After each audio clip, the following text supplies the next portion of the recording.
All right, good morning. The Committee on Parole is reconvening. It is Wednesday, October 26, 2022. Time is 9:01 a.m. My name is Cheryl Renatza, serving as chairman of today's parole panel. My colleagues on the panel today, seated to my left, Mr. Tony Marabella, to my right is Mr. Pete Freeman. We are at DOC headquarters in Baton Rouge. We've already done our introductions. Our remote location at this time is in Bossier. With the staff at Bossier at the Steve Coyle program, please introduce yourself for the record. Sergeant Todd Roberts, Security. Gene Murphy, Program Manager. And Warden Jason Burns, Steve Coyle program. Right, and we have our first case. Mr. Parent, good morning. Would you introduce yourself? Tell us your name, DOC number for the record, sir. My name is Craig Parent, 117529. All right, and we have some folks who have joined us this morning. I think you're represented by counsel. Would you introduce yourself for the record, sir? Philip CICO Jr. Yes, sir. Thank you. Here in Baton Rouge with us, we have in support Senator Danny Martini, and I think joining by Zoom is Judge Kernan Hayden. We have in opposition a representative from the DA's office in Jefferson Parish. We have Ms. Geraldine Lambert and Ms. Josephine Blanco, both of whom will be speaking at the appropriate time. We'll call on them to do so. You've been through the process before, Mr. Parent, but I'll just explain it once again for those who have joined us this morning. I'll read some identifying information into the record, ask you to verify that information. Then I'm going to turn it over to Mr. Tony Marabella. Your case has been assigned to him this morning. He'll take the lead on the interview. We'll hear from the staff there at Steve Coyle, and then we'll hear from all the folks who've indicated they want to speak. You'll be allowed to make a statement before we turn it over to your attorney to close it out for us. Okay. Yeah. So, Mr. Parent, your DOC number is 117529. You are currently serving a 66-year sentence for convictions in Jefferson Parish in 2001 for intimidating, impeding, and injury to witness, unauthorized entry to an inhabited dwelling, unauthorized use of a motor vehicle, intimidating, impeding, injury to witness, simple burglary, extortion, and again, intimidating, impeding, injury to witness. Your good time, you're not eligible for good time. Your parole eligibility is at the discretion of the parole board. You do have an adjusted good time date, April 22nd, 2036. You have a full term date, September 1st, 2066. Is all that information correct, Mr. Parent? Yes, sir. Yes, ma'am. Judge Mirabella.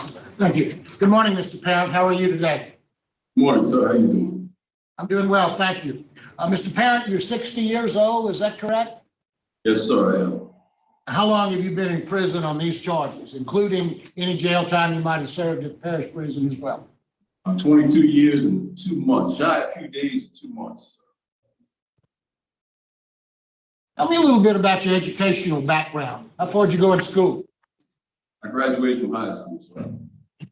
Did you go to college? Did you do anything beyond that? No, sir. No, sir. Okay. Tell me a little bit about your work history. What kind of work did you do when you were on the outside?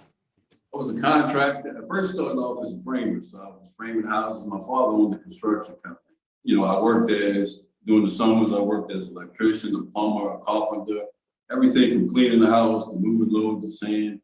And I took a knack to framing, and I started framing houses, and then I moved on to being a contractor. So. You have one child, as I see from the record, is that correct? Yes, sir, I do. How old is your child? He's 30 years old, 31 years old. Okay, do you have a relationship with your son? No, sir, we do not. Tell me a little bit about alcohol use. It's my understanding that you've had a battle for a long time with alcohol abuse. Is that correct? When did you start drinking alcohol? Well, first, I started probably at the age of 16. And, you know, until I came to this program, which I want to say this is an excellent program. I thought, you know, being an alcoholic is somebody that gets up and has to have a drink in the morning. And I learned that you can, drink once or twice a year and still be an alcoholic if you can't control yourself, and so I started drinking and, and like I said, at the point when I, committed these crimes, I wasn't thinking clearly. I'm not making any excuses for it. First off, let me say, I take full responsibility for the crimes I committed. And, I'm deep, I'm ashamed, and how would I say this? Disgusted and appalled. I deeply regret what I did, and I will. Let's go back. Let's stick with alcohol. Let's Okay. talk a little about your alcohol use. How often were you drinking alcohol, roughly about the time that this crime occurred, which was somewhere around 2000, I believe it was? I would say 2-3 days out the week, but on the weekends I was binging. So What were you drinking? I was drinking Chivas and I'd start off with a few beers and then I'd go with Chivas, sometimes tequila. Did you ever have any sort of treatment on the outside? No, sir, I did not. And you had several DWIs, as I saw on your record. Were you ever, or did you ever get a substance abuse evaluation and do any kind of treatment back then, AA meetings or anything like that? No, sir, I did not. Tell me what you learned. You said you learned a lot while you've been at Steve Hoyle, which is, I agree with you. It's a tremendous program. It's one of the best programs we have in the Department of Corrections. So tell me what you've learned while you've been there. Let's talk about what Craig Parent has learned since he's been in Steve Hoyle. Okay, they got a MRT book, which is moral recognition therapy. Correct. And the book brings you back to birth. And it lets you know where your addictions start. From when you're in the crib and you cry and your mom comes and gets you, your father comes and picks you up, you know how to manipulate the situation. And you get your way. And like, there's 27 risk factors. And I pointed out one for myself, which was probably when immediate gratification. That was probably my biggest addiction. I didn't care, I thought I did, but I really didn't have the right attitude towards other people's feelings. It was let Craig Parent have his way. It's my way or the highway in so many words. You learn all these risk factors and you learn, it's intensified. You learn all the triggers that you have that can stop. What are some of your triggers? What are some of the triggers? Yeah, your trigger. Like being around negative people or, payday back in the day. Payday was, on a construction site. You sit down, you get paid, and the boss brings a case of beer, and you start drinking that, and it goes forward from there. What would your plan be to stay sober when you get out? My claim, I intend on participating in, AA meetings. How important do you think AA meetings are and why? Well, I believe that you need to have, influential people around you that, that can, in case you slip or whatever, they can be there to help you. Mr. Parent, when you first went to Steve Hoyle, it doesn't sound like maybe you were as honest as you should have been about your alcohol use.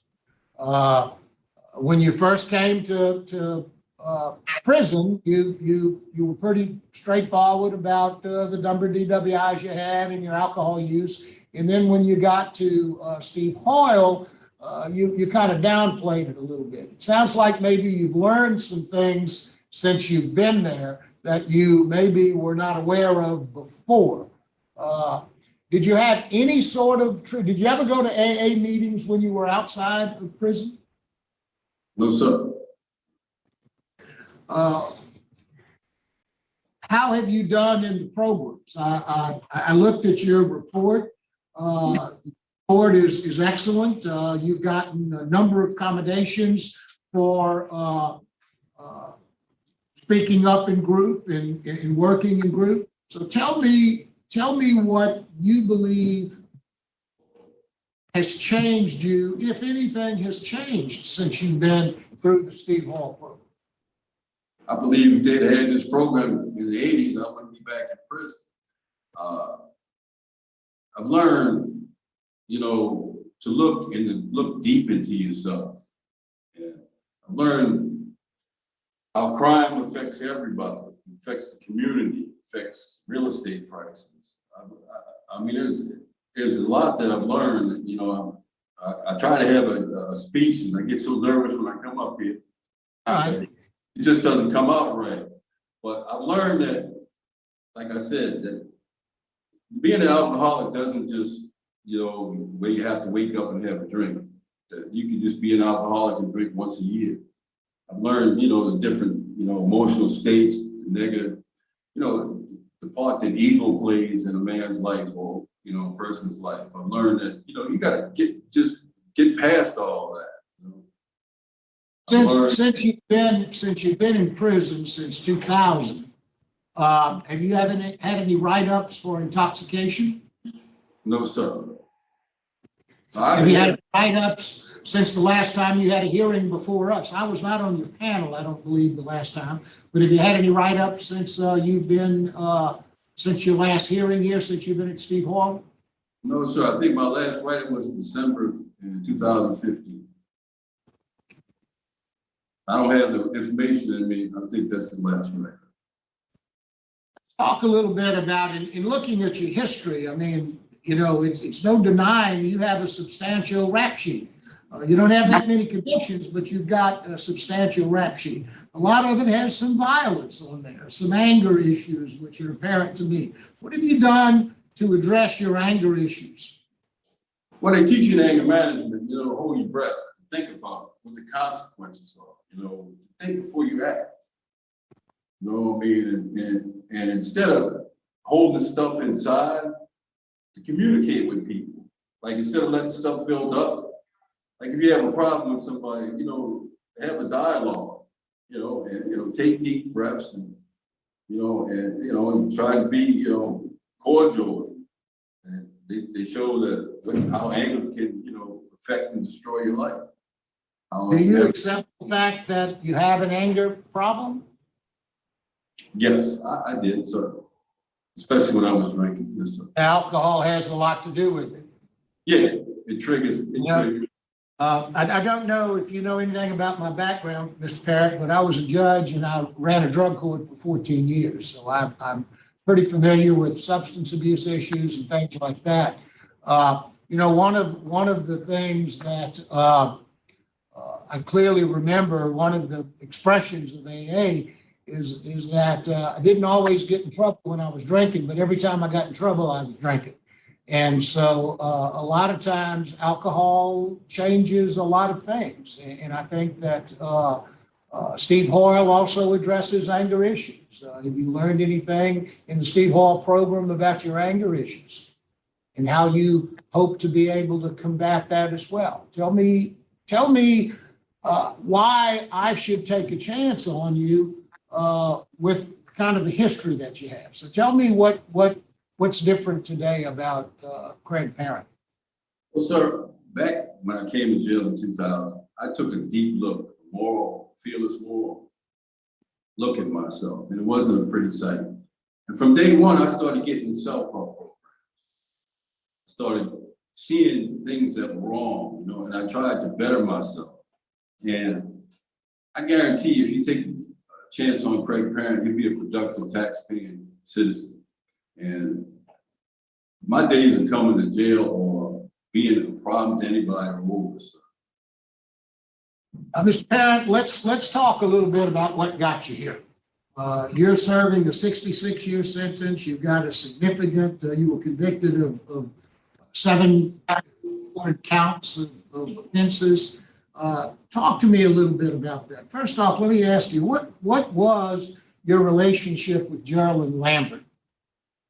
Well, we were boyfriend and girlfriend at one point. How long were y'all together?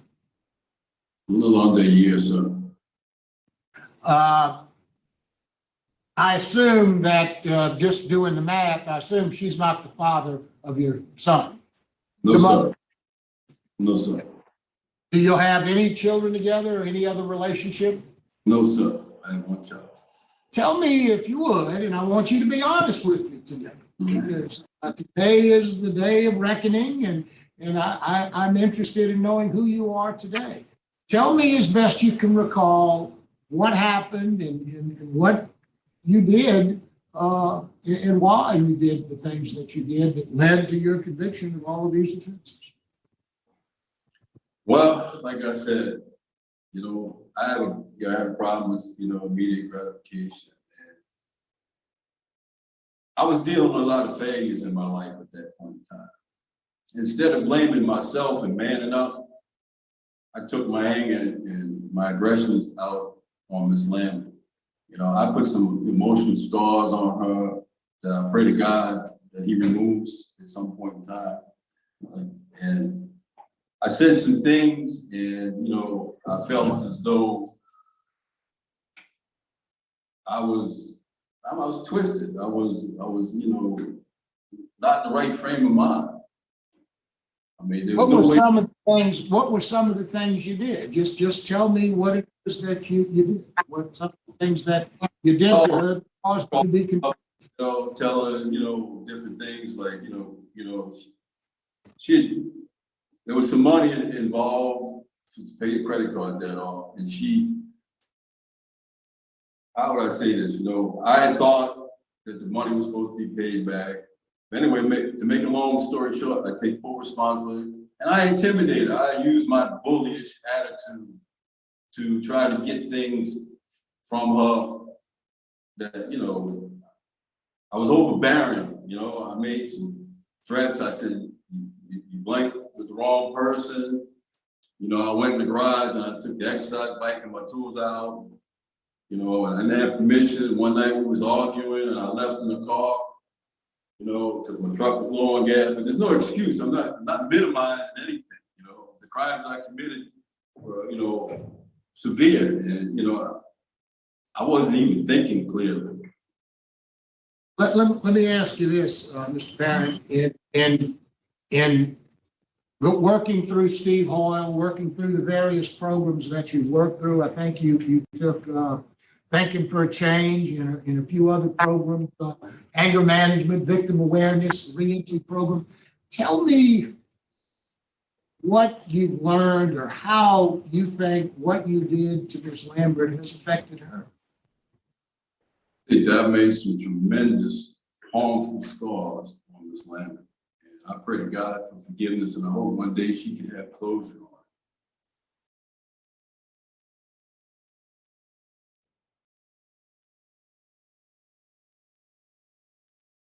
Are you taking other courses in addition to the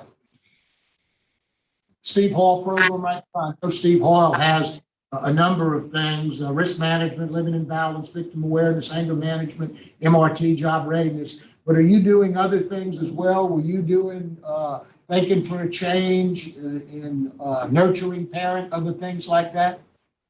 I didn't do the nurturing for a parent because I think your child, when he's over 18, they don't put you in the class here. I have a list of classes if you'd like me to read them all. I did the Royal Recognition Therapy, which is MRT, Living in Balance 1 and 2, Risk Management 1 and 2, Anger Management, Victim Awareness, Job Readiness, Thinking for a Change, TCU, Courage to Change.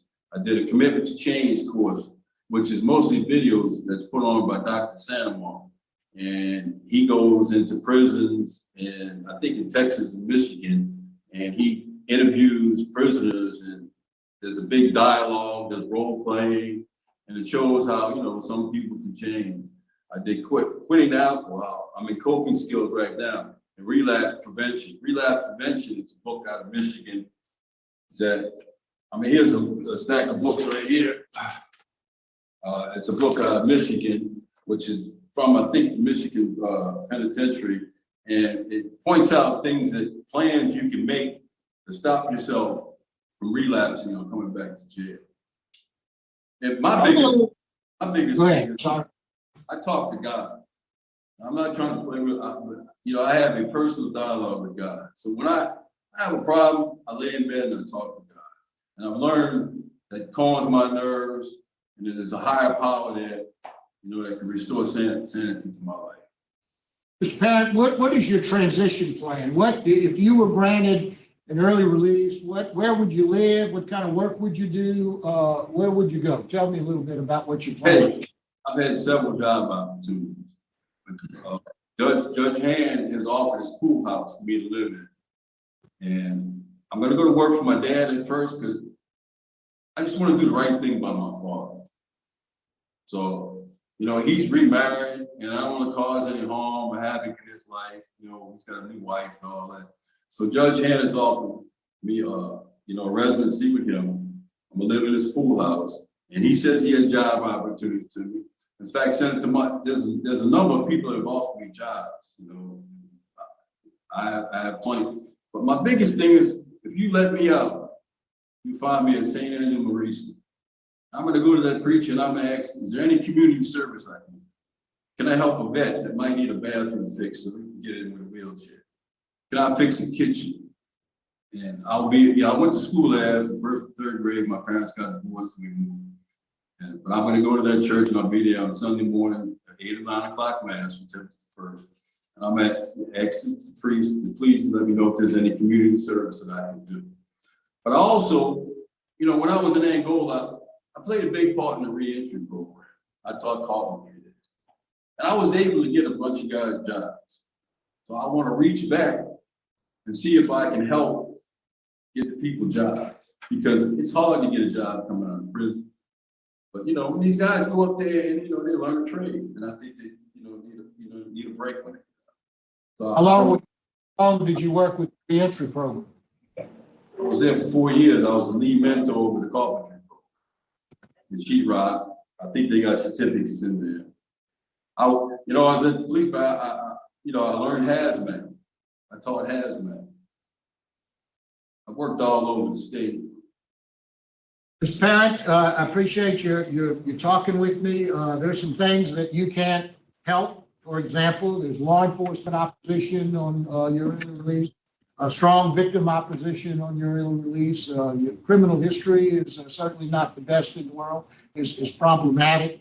Could we speak to the warden as well as the supervisor of the Steve Hall program? Can we hear from both of you?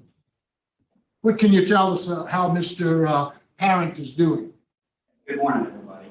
I would just reiterate maybe what Fender Parent has said, that from early beginning, we put out his treatment plan, we went over all our recommendations, and he's done everything we've asked him to do as far as completing the programs. Talking to some of the counselors that are over his classes, have also reiterated that he participates well, that he's taken the program seriously. I would say early on, probably within the first 30 days of being here, he realized that one, we took treatment seriously, and to stay here, he was going to have to take treatment seriously, and he did that. So I mean, all the classes that we asked him to do, he participated in and has done well, and he's not been any behavioral concerns with us as far as programming goes. Thank you.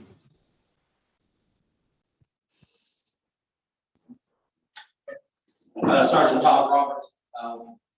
Mr. Parent has not been any issues within our facility. Every interaction that I've had with him has been professional and cordial, and I can't say anything negative about Mr. Parent while he's been here. Thank you very much. Madam Chairman, that's all the questions I have. Sit back and listen to you. All right, thank you very much. We'll hear from the support view. Could we hear from Judge Hand?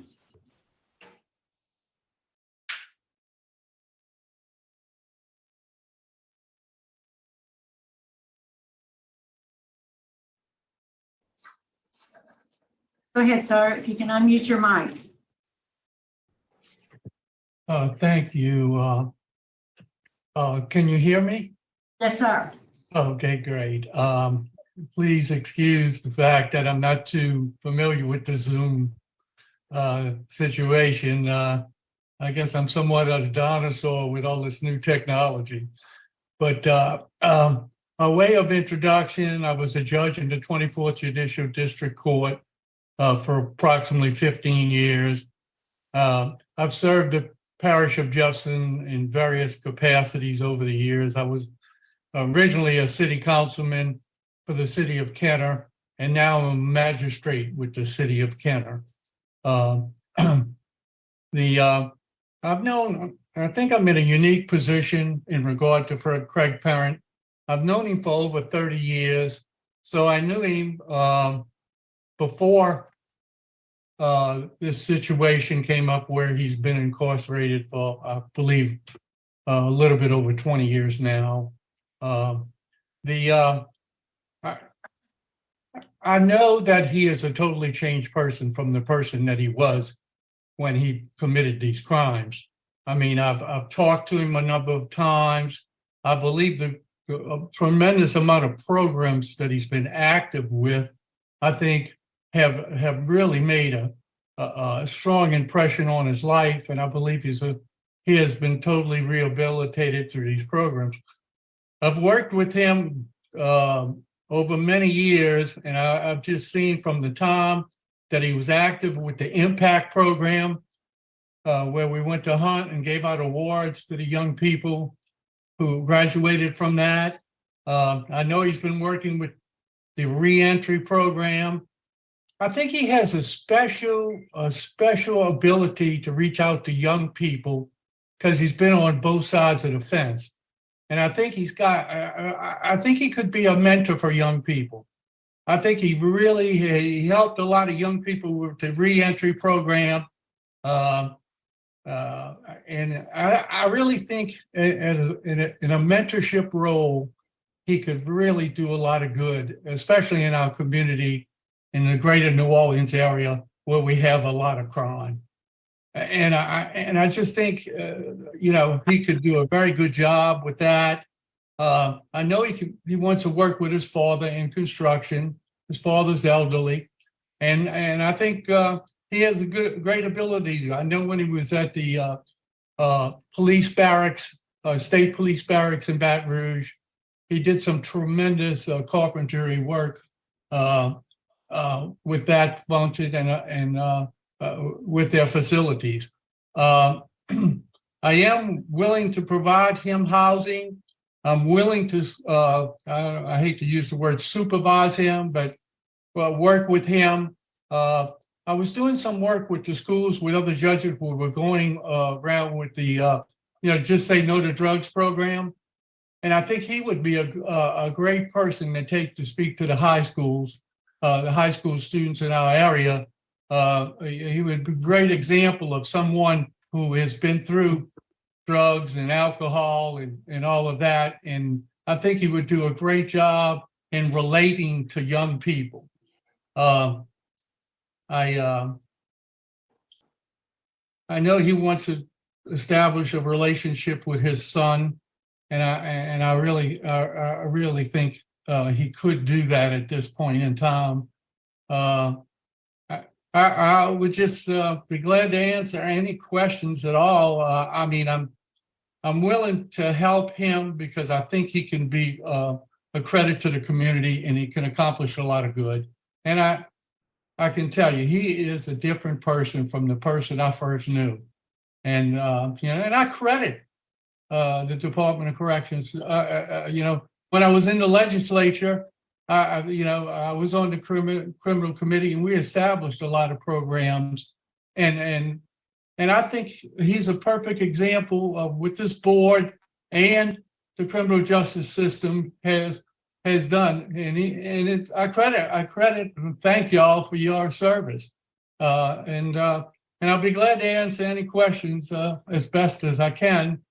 I know the DA is going to come up later and he's going to reiterate all the negatives and he said it we've had, I think, 5 hearings, and he's come up before and he says, oh, Craig's got all kinds of influence and Craig's got this.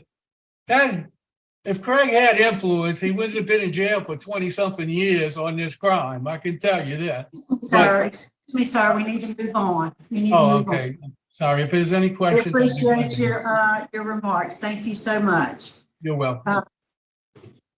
Senator Martini, could we hear from you, sir?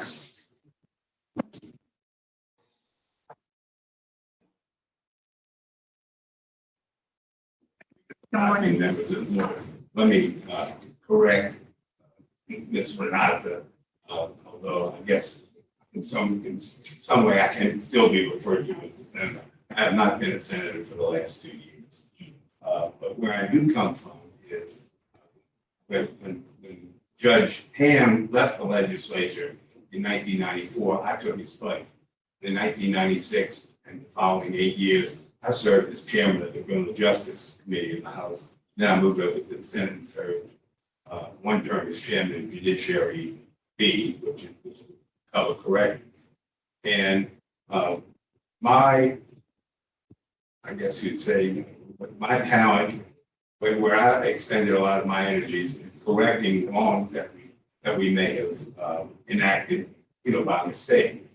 You can remember back in the late 80s, early 90s, there was a big thing about 3 strikes and you're out, 3 strikes and you're out. And if you've ever been around the legislature, whether you agree with that or not, it's not something you can vote again. And it passed. And it said any 3 felonies, life without parole. I think when it started happening, people were writing three checks in excess of the amount that you could be charged with a felony. People realized that we were going to be putting people in jail for the rest of their lives for nonviolent crimes. I think it was my legislation that said it had to be crimes of violence in order to do that. And to our credit, we fixed it, but we didn't make it retroactive. And Craig is one of several, I don't know exactly, but people who got caught in the switches. So he was still stuck with that. The courts, in their wisdom, that ordered them to be resentenced, and I understand. And a lot of people, I've been here, this is probably the 3rd or 4th time that and I sat here and I watched as I heard sitting on where murderers and rapists and armed robbers have been granted parole. Doesn't mean that everybody should get it or shouldn't get it. Every time we have come, another proviso has been placed on Craig. Well, we're kind of really, whatever, but, we need to go take this program in Shreveport or Bodie, wherever it is. And I think to his credit, he did it. Based on what I'm hearing from people out there, he did it right. It's kind of hard to judge. I feel bad, and you have all my respect for having to deal with the situation. When you're dealing with a man who did something, which I also admit was very egregious 20-something years ago, and now you've got to make a determination as to where it's made. I would suggest to you that my personal experience, I didn't, and contrary to what has been told in this board path, I never knew Craig Barrett before I got in the legislature. I will tell you that he did work out at a health club that I worked out with, and I recognized him by sight, but he and I never had a conversation until I was in the legislature. We have over the years, we have tried to correct, I don't want to say correct this wrong, but correct this procedural problem that we have. And I'm very pleased to say, because of my efforts and the efforts of a lot of good legislators, there are people who have deserved a second chance. And I will now out on the street doing good. So I just think he should be, that consideration should be taken. It seems like every time we come, he gets right up to the end. I will say this, I did hear Judge Mirabelli did mention the fact that law enforcement has opposition, which I'm assuming it's from the Jefferson case. I have personally spoken with Sheriff Lopinto of Jefferson, and he has absolutely no problem with it. And in fact, when I left being the chairman of criminal justice in the House and moved on to the Senate, Sheriff Lopinto became chairman of criminal justice. So he's very familiar, not only with the issue, but he's very familiar with Craig's personal situation. And again, he had no personal relationship. I've been accused, I know how you process this. I don't get to do rebuttal or whatever, but you know, I've sat here and listened to people take personal shots at me and Judge Hand, even former Sheriff Harry Lee, who didn't even know Craig back, to make it sound like the fix was in. What I am doing, I didn't have to be here. I could have done this by Zoom. I'm no longer in the legislature. I have no personal relationship with Craig other than the times that we discussed this. And I just believe that 22 years, I feel sorry for the victim. I would just suggest to you that the only crime of violence he was charged with at the time. Again, I appreciate your patience in here listening to me. If you have any questions, I'll be more than happy. Thank you. No questions. Thank you, sir. Thank you. All right, now we'll hear from the opposition. If we could start with Mr. Malenko, please.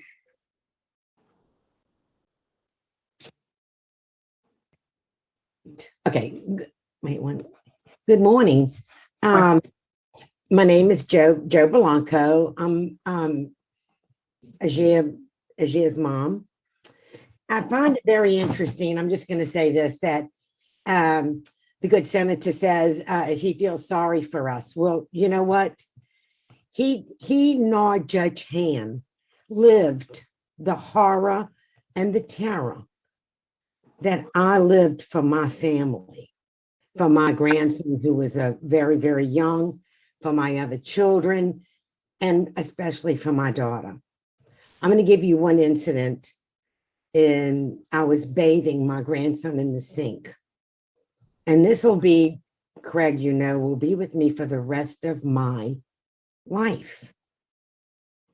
You called me on the phone, Craig, and you said, I see you. And you think you know fear now? I'm going to introduce you to fear. You were a very young man, Craig. And you introduced me for the first time in my life. You introduced me to fear. I'm an expert witness in the field of domestic violence. I've learned all about it 30 years. I have worked in all the parishes in the South. I understand who can be rehabilitated and who can't. I know you've lived confined and in a highly structured environment for many, many years. And you've succeeded and you've flourished and you've grown and all these wonderful programs, and you found God and you're going to go to church. Judge Hand speaks and you're going to go live in his pool house and that you're a changed man. And I hope for your sake you are a changed man. But I don't think people change their stripes like that. Not as violent as you've been in your life. Not when the police in New Orleans and the sheriff's department in Jefferson Parish used to tell me she's never going to live through this. Every time they called me, I thought they were calling me to tell me that my daughter and my grandson were dead. I have nothing like in your other life. I don't really care about your other life. What I care about is my family and what you've done to us. Your behavior, your violence. I pray for you, Craig, I do. But I think that in a highly structured environment, you can be successful. Out in the street, I don't see it. I just don't. The good senator and the judge, they don't know you like I know you, like you've made me know you.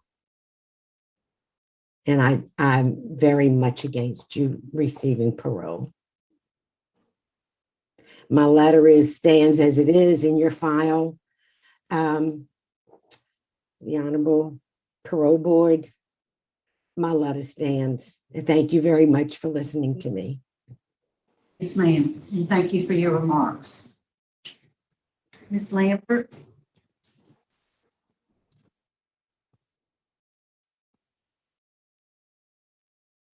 I'm sorry, you're on mute, ma'am.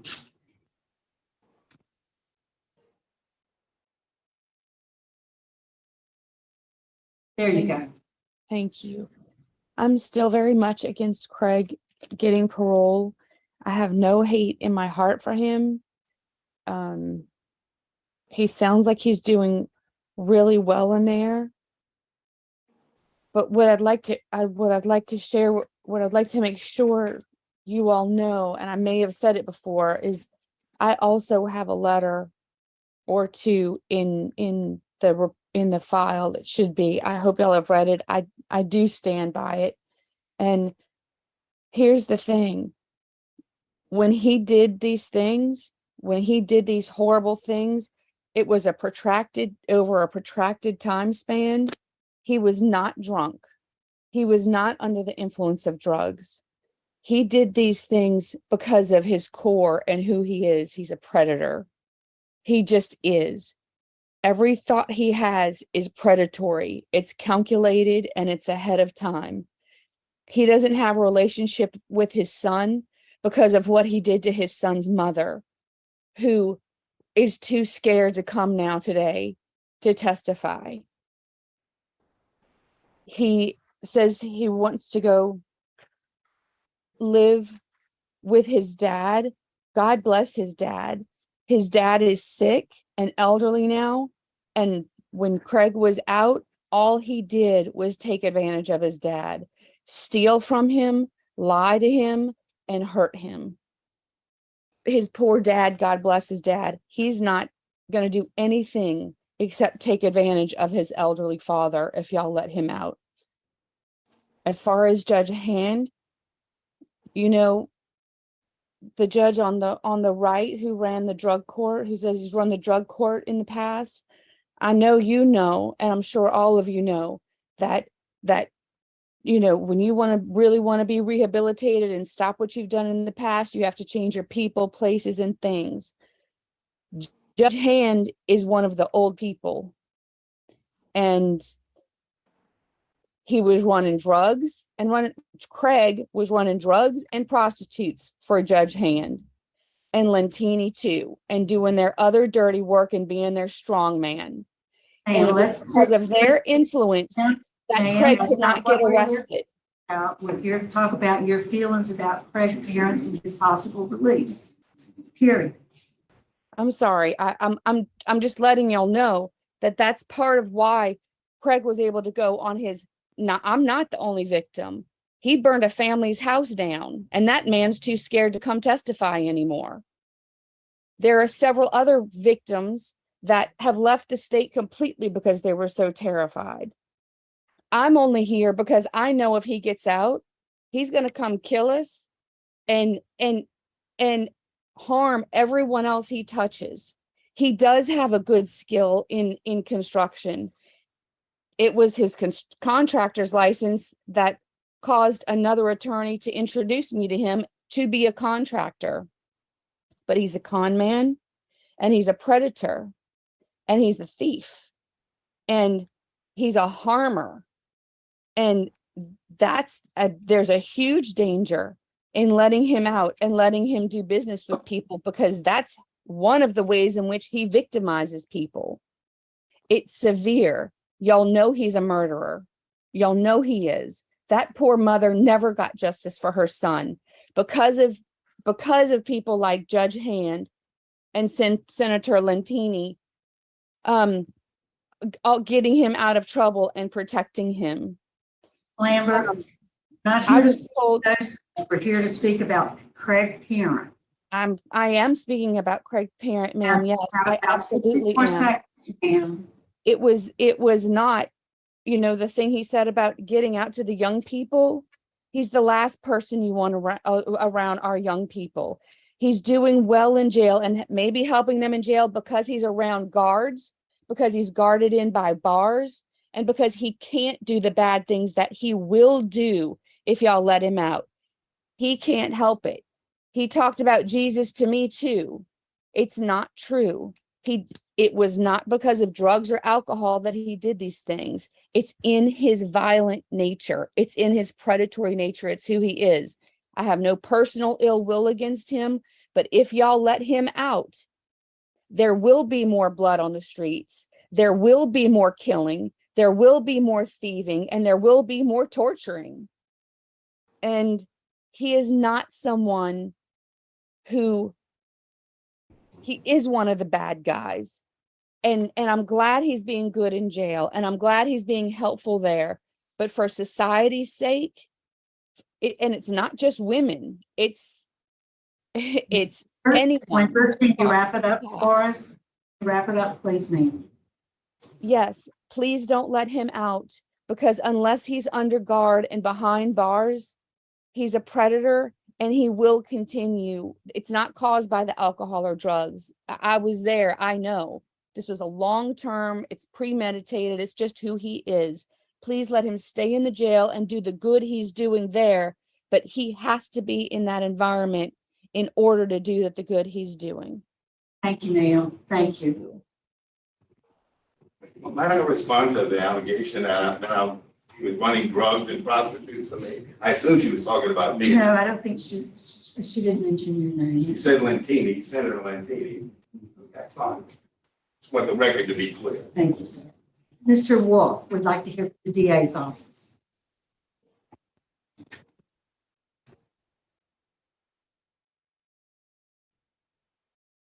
Yes, hello.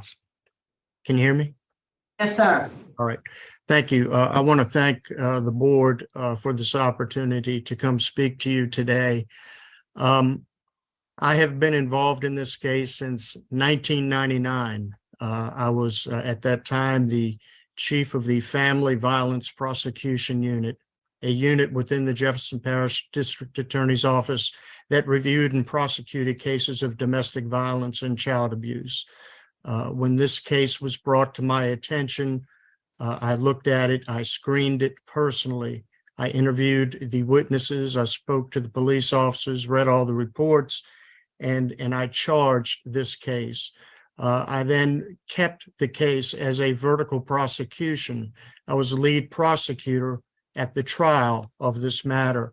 And one thing that rang true then, that still rings true today in consistency, is that Mr. Parent is untruthful, and that Mr. Parent is in fact a con man, as Ms. Lambert described him.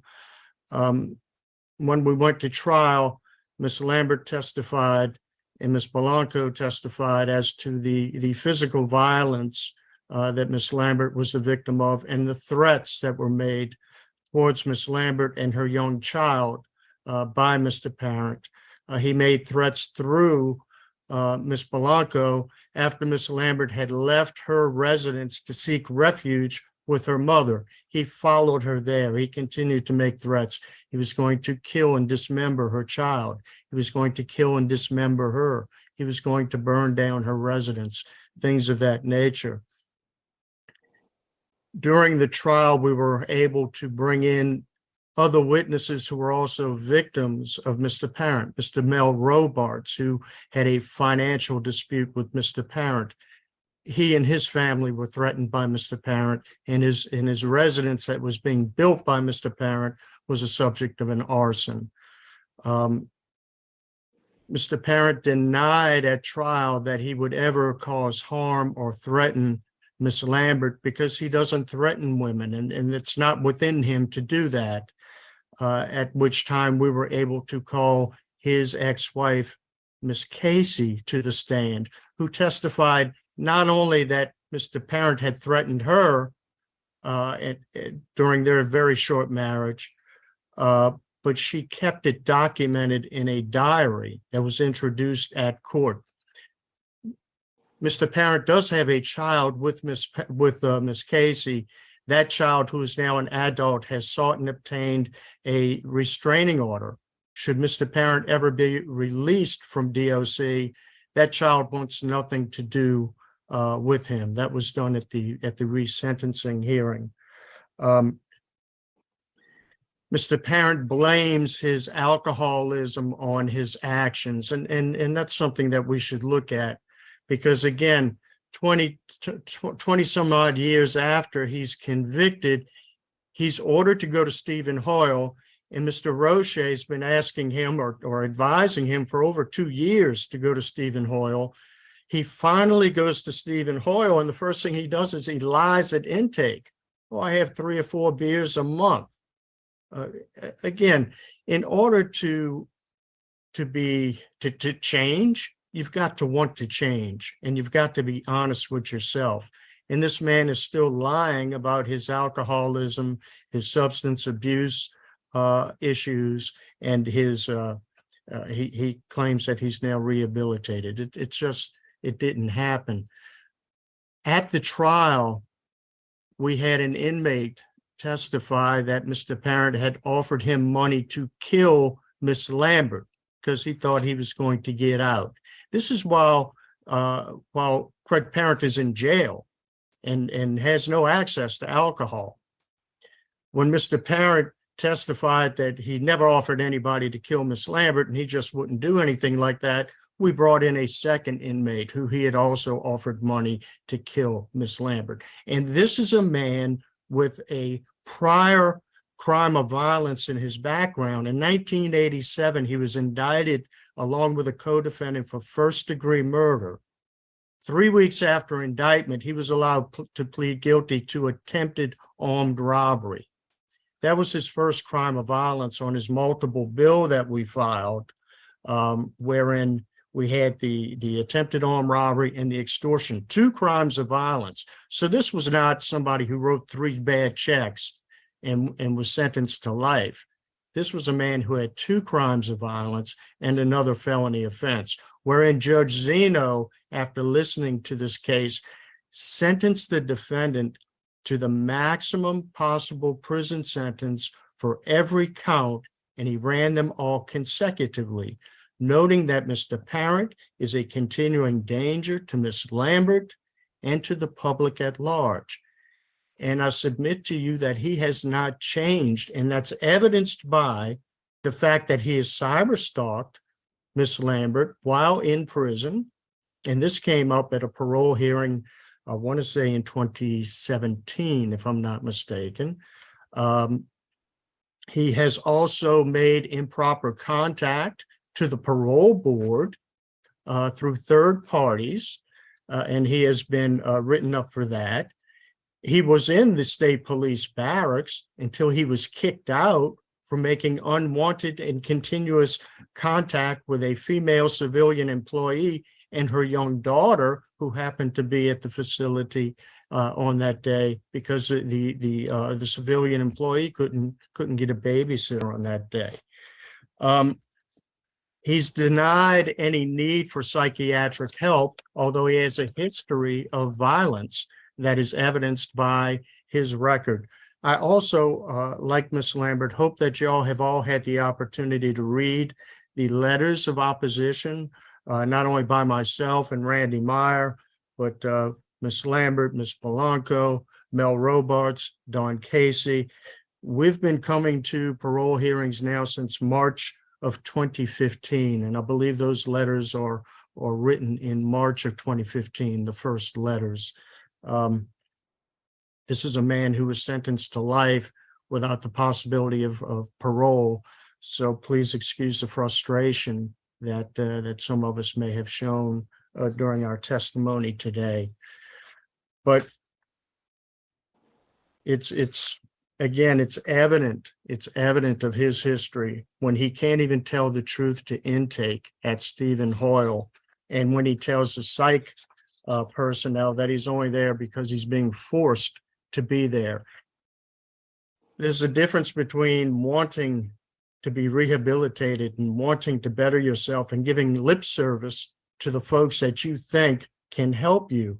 And I submit to this board that his history strongly suggests that he's paying lip service and he's going through the motions, and he really doesn't want help because he really doesn't think he has a problem. And he said that at the last hearing as well, that he He doesn't crave alcohol. He doesn't have a problem with alcohol. Yet today he's somehow admitting that he's an alcoholic, and he'll get AA on the outside. And had he been to Stephen Hoyle back in the 80s, he'd have never gone to prison. I don't believe it. I don't think y'all should believe it either. I think this is a man who's been a violent predator his entire life.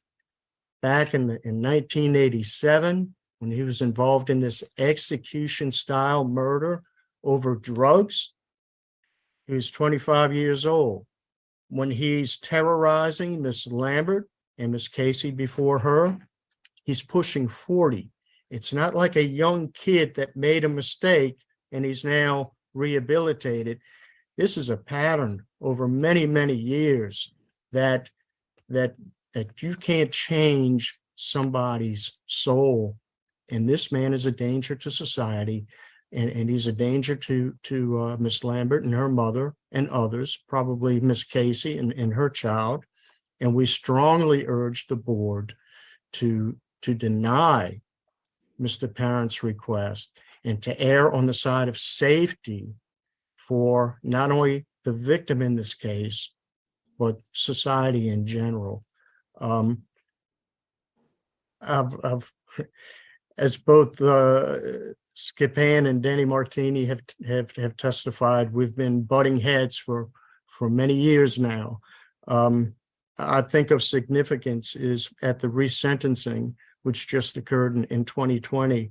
Under oath, Mr. Martini admitted that he's never read the actual file, State of Louisiana versus Craig Parent. He's the only knowledge. Sir? Can you wrap it up for us? I sir? can. Thank you, ma'am. The only knowledge he has of the facts of the case, or what Craig has told him, and what he's heard from myself and the victims in this case. But thank you all so much for your time today. Again, we urge you to leave him where he is, confined and in compliance, because he's been out on the street on probation and parole before, and it hasn't turned out well. He comes back. Thank you all so much for your time. Yes, sir. Thank you. Mr. Parent, before we turn it over to Mr. Ciascio, do you have a statement you'd like to make? Concerning the victims and concerning the DA, What would you like us to know? What would you like to say to the panel? If anything. I can guarantee you that I'm a changed man. You know, a lot of things have been said about me, and you know, I think in intake, I said that I drank 3 or 4 beers a day. I never told any site that I was forced to be here. I just want to clarify that. But I want you to know that since the beginning of my incarceration 22 years ago, I took a deep personal look at myself. And like I said, it wasn't a pretty sight, but I have changed. And I am a better person. And if this board grants me parole, I can promise you, nobody will ever hear from Craig Parent. Thanks. I want to thank the board for the opportunity in this hearing. I appreciate it 100%. Thanks for putting up. Thank you. Here, Mr. Ciascio.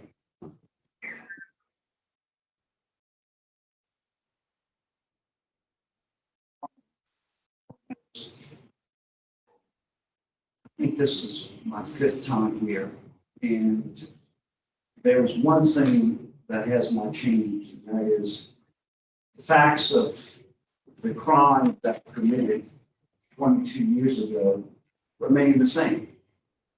And each time we come here, David Wolf very eloquently recites what those crimes were, what Craig Parent did. And I agree, they were despicable acts on his part. But what is the whole purpose of prison and rehabilitation, and ultimately the decision that this board has to make? Is it always look at the facts, what happened 21, 22 years ago, and say a human being doesn't possess the ability to be rehabilitated? Because if that's the case, then all of these people who are in prison should never be granted parole or pardon. Job of the Department of Corrections is to, first of all, administer the sentence that was imposed by the judge, which they have done, but to also try to rehabilitate prisoners so that they can be released from prison and be productive citizens. You look over the course of the 22 years that he's been in prison, look at the fact that he has completed numerous courses. Look at the fact that he has been a trustee. He has been sent all around the state of Louisiana. He has worked at the governor's mansion. He's worked at the National Guard office in Carville. He's worked at schools. Never had a problem from any of these supervisors concerning him causing violence, causing problems with anybody he works with, or being a threat to anyone he's been around. 4 or 5 years ago, Craig became a mentor. Assistant Warden Young participated in this process with him. Assistant Warden Young has testified at his resentencing hearing that Craig is an example of moral rehabilitation that has occurred at Angola. Craig's been responsible and participated in helping 45 inmates be rehabilitated, be taught a skill, a trade, and they've been released from prison. Craig's not perfect, but he's been doing things to try to make himself better. And he has certainly exhibited what I believe the Department of Corrections would admit to, that he has been rehabilitated. So what if he's released? What happens then? He gets a job, he becomes productive, but he's also supervised. He still has to report to a parole officer. And if he flies off or goes off the deep end, he's going to be back in jail. What's the likelihood of that happening? Based on his 22 years at Angola and the record that he has, the likelihood of that happening is so non-existent that there is little or no risk in him being released. And finally, when I look at the nature of the crimes that he committed, and you look at, for instance, the 2 parole hearings before this that he appeared in, there were 4 second-degree murderers and 1 aggravated rapist that were granted parole. Craig Parent, over this 22 years, and based on his record, certainly has a much better chance of succeeding than some of these very, very violent criminals. So I would request and respectfully urge you to, at this point in time, especially since he decided to go to the Stephen Porter program, where he was very comfortable at Angola and put himself in a different situation, and based on the testimony of the supervisors that Stephen Porter has done extremely well. So I would request that y'all bring it forward. Thank you, sir. All right. You prepared to vote? Yes, ma'am. Judge Marabella. Thank you, Madam Chairman. First off, I'd like to express my appreciation for all that have come today to speak. It is very clear to me that this was a horrible crime that has left scars for years on the victim and the victim's family. That is without question. Mr. Parent, I appreciate your interview today. This is a very, very difficult case, obviously. This case has been up before this board 4 or 5 times, apparently. I've not been on any of the panels before. This is my first time being on the panel. But I understand the complexity of it. I understand the concern that everyone has had in the past.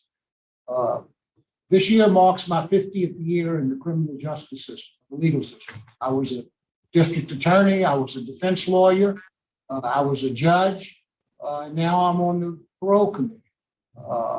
There are a lot of things that these roles have different roles. The district attorney, for example, Mr. Wolf, I appreciate everything that he said today. He did a very good job for his office. I respect his position. I respect what he said. But they have a role in this process. The defense lawyer has a role in this process. The judge has a role in this process. That's where they look clearly and hard at the facts of the case to make a determination who you were, what you did at the time this offense was committed. Then we have the legislature. They have a role likewise in this whole process. And then we get to the Department of Corrections, and then we get to the parole board. And our role is different from all of this. Our role is to not only look at who you were then, how horrible the crime was, and what effect that crime has had on the victims, but it also requires us to look at who you are today and whether or not you've changed, whether or not we believe, or I believe, and I'll say it me because it's individual to each of us, whether or not you have rehabilitated sufficiently to merit an early release. You've been before this board 4 or 5 times and you've been rejected. The last time you were here, there were things that were suggested that you needed to do, and you have accomplished those things. You're in the Steve Hall program right now, which is an excellent program. You're 60 years old. You've been in prison for 22 years.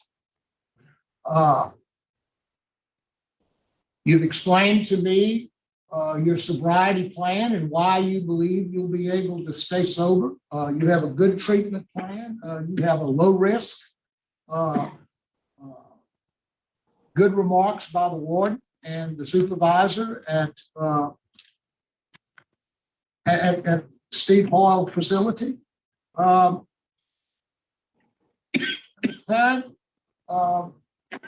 comes a time when I hear a lot of people say, I'm tired. I've been in prison for a long time, ready to make a move, to do things different. I do believe you're a different man than you were who committed this crime 22 years ago. My vote today is going to be to grant your parole with the following special conditions. Number one, that you attend 3 AA meetings per week upon your release, that you absolutely and completely have no contact whatsoever with the victim or anyone in her family throughout your entire supervision period. I'm also going to suggest that you have a curfew from 9 p.m. to 6 a.m. And as Judge Hand pointed out, I would like to see you do some community service for 5 hours a month. Madam Chairman, that would be my.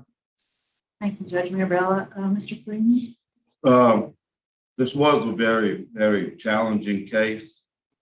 Appreciate everybody that came here and spoke. It took a lot of courage. And, to be on either side, it takes a lot of courage.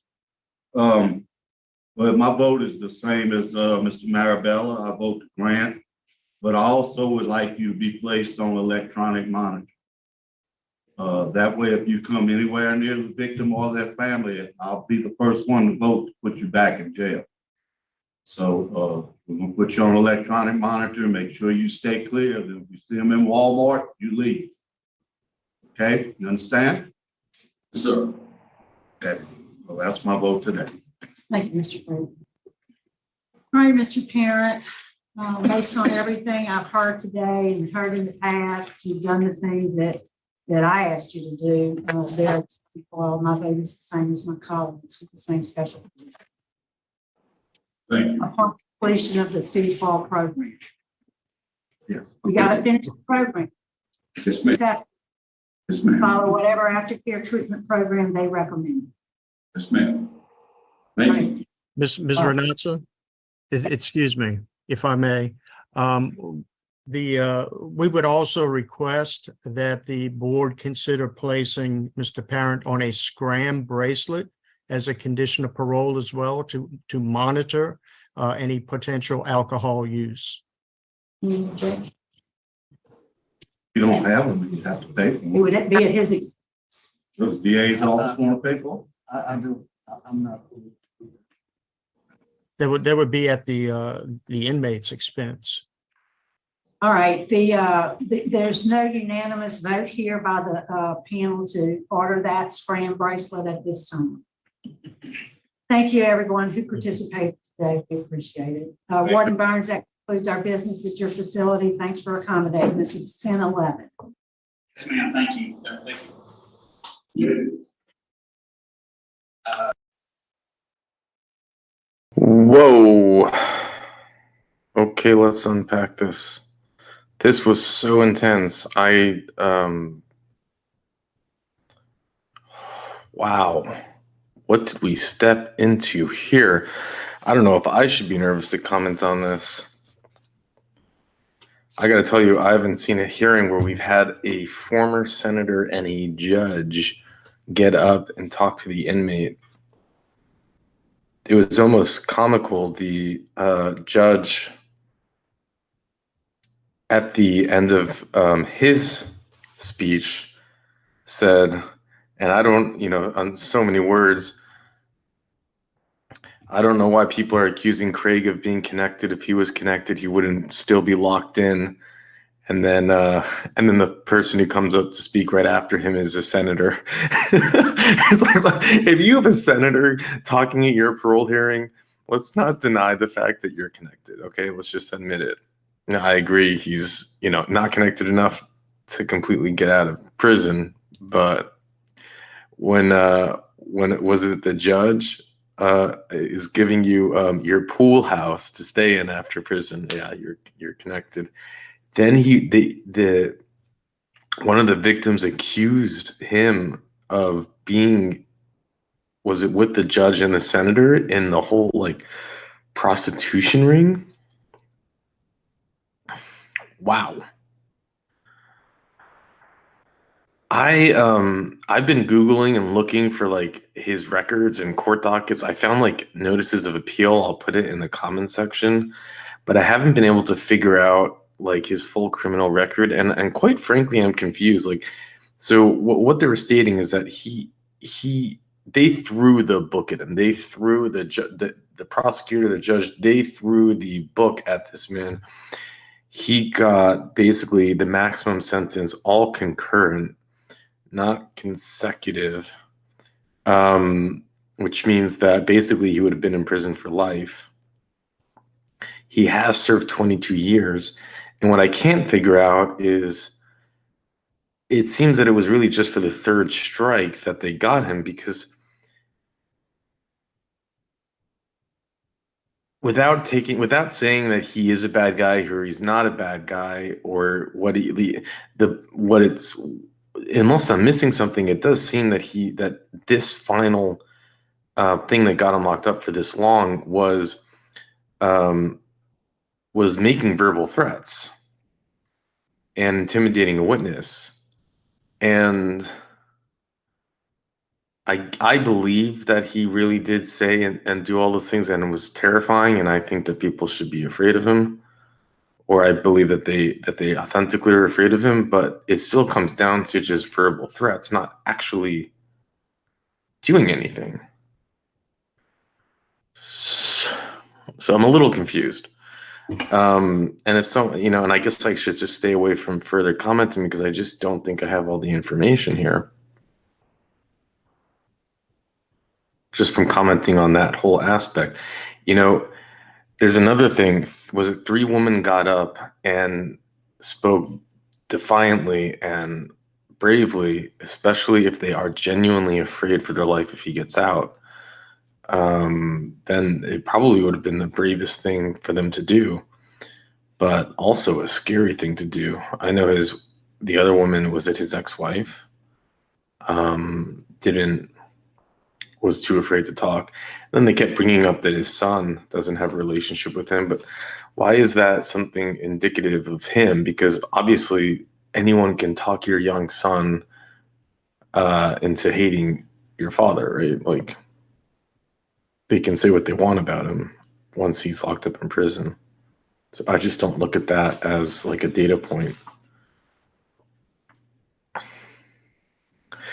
I don't know if I want to make any assumptions. Like, is he like this really bad guy who is basically like a gangster who is connected with judges and senators, and these judges and senators know that he has like this wild card that he's been holding in his back pocket for a very long time. He's got dirt on them. He can hurt them, and that's why they keep showing up, and that's why they're taking his back. I mean, if this was a movie, that's what I think would be. If this was a movie, I believe in the victims. I believe that the judge and the senator are compromised, and I believe that this guy is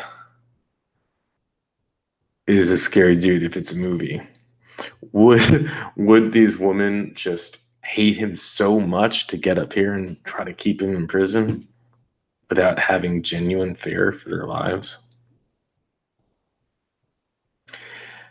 But then again, the board, well, the attorney who spoke at the end for Craig really just nailed it. I mean, he just nailed it. And he even went out to say that I watched the 5 prior hearings and and he listed murderers, rapists, all that got paroled. And if they can get paroled,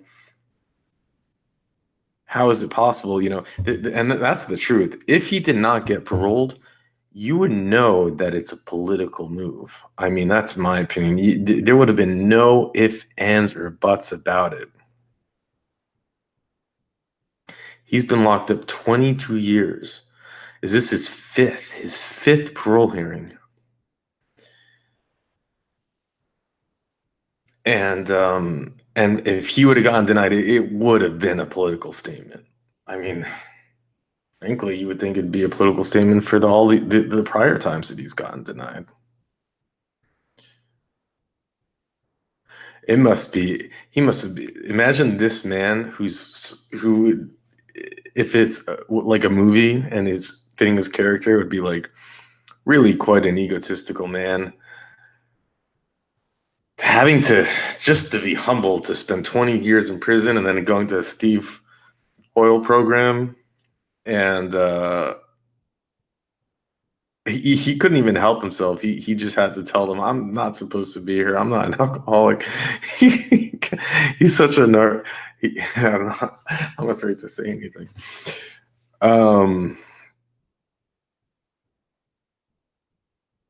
Because he's going to be walking the street soon. Look, I don't know. I can't, like, frankly, he had to be let out. That's just the way it is. Like,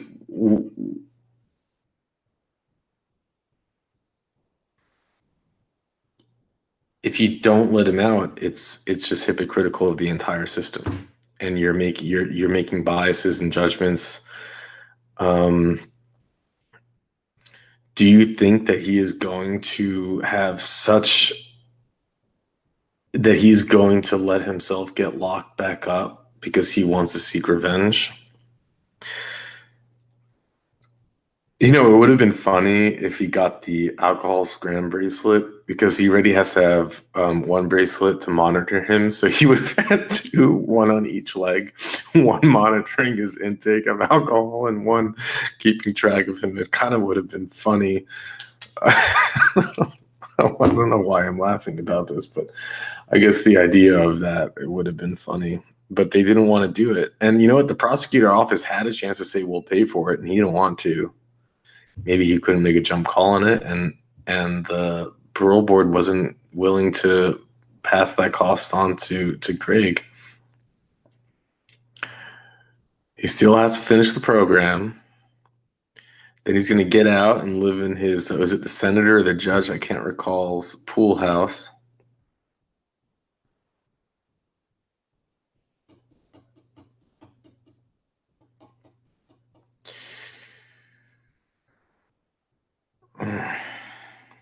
And if it's true what he was doing, which I think it's very believable it was, I would be afraid to be those women. I would be afraid to be anyone that was on his bad side, because he, you know, you just have to hope that his own personal self-preservation is more important to him than revenge.